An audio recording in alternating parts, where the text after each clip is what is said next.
जैसे महाभारत के युद्ध में कौरवंश का नाश हुआ, वैसे ही श्री कृष्ण के यदुवंश का नाश हुआ।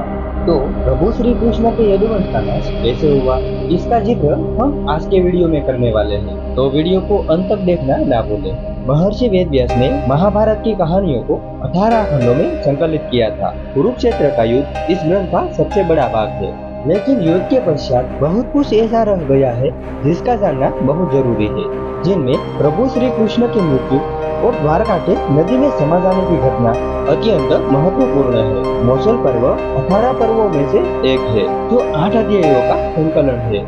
यह घटना कुरुक्षेत्र के युद्ध के 35 साल बाद की है। श्री कृष्ण की द्वारका नगरी बहुत शांत और खुशहाल थी, जहाँ युवाओं के साथ चंचलता बड़ी ही सामान्य थी। एक बार श्री कृष्ण के पुत्र श्याम को एक शरारत चुकी। स्त्री का वेश लेकर वह अपने दोस्तों के साथ ऋषि विश्वामित्र, दुर्वासा, वशिष्ठ और नारद से मिलने गया। वे सभी श्री कृष्ण के साथ एक औपचारिक बैठक में शामिल होने के लिए द्वारका आए थे। स्त्री के वेश में श्याम ने ऋषि से कहा कि वह गर्भवती है, आप उसे यह बताइए कि उसके गर्भ में बच्चे का लिंग क्या है। दुर्वासा ऋषि ने इस खेल को समझ लिया। वो क्रोधित होकर श्याम को श्राप दिया कि न ही लड़का होगा और न ही लड़की। एक ऐसे मसल का जन्म होगा जो पूरे यदुवंश का नाश करेगा।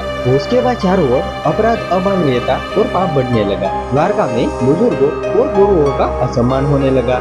यह सब देखकर श्री कृष्ण परेशान हो गए और उन्होंने अपने प्रजा से प्रभास नदी के घाट पर जाकर तीर्थ यात्रा कर अपने पापों से मुक्ति पाने को कहा। सभी ने ऐसा ही किया, परंतु जब सभी यादव प्रभास नदी के किनारे पहुँचे तो वहां जाकर सभी यादव नशे में सूर हो गए और भोग विलास करने लगे।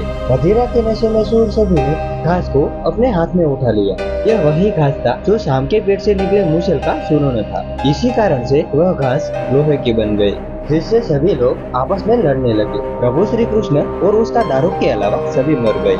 यदुवंश के नाश के बाद श्री कृष्ण के श्रेष्ठ भाई बलराम समुद्र तट पर बैठ गए और एकाग्रचित्त होकर परमात्मा में लीन हो गए।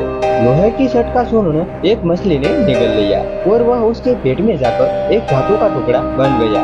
जीरो नामक एक शिकारी ने उस मछली को पकड़ा और उसके शरीर से निकले इस धातु के टुकड़े को नुकीलाकर तीर का निर्माण किया। श्री कृष्ण वन में बैठे ध्यान में लीन थे।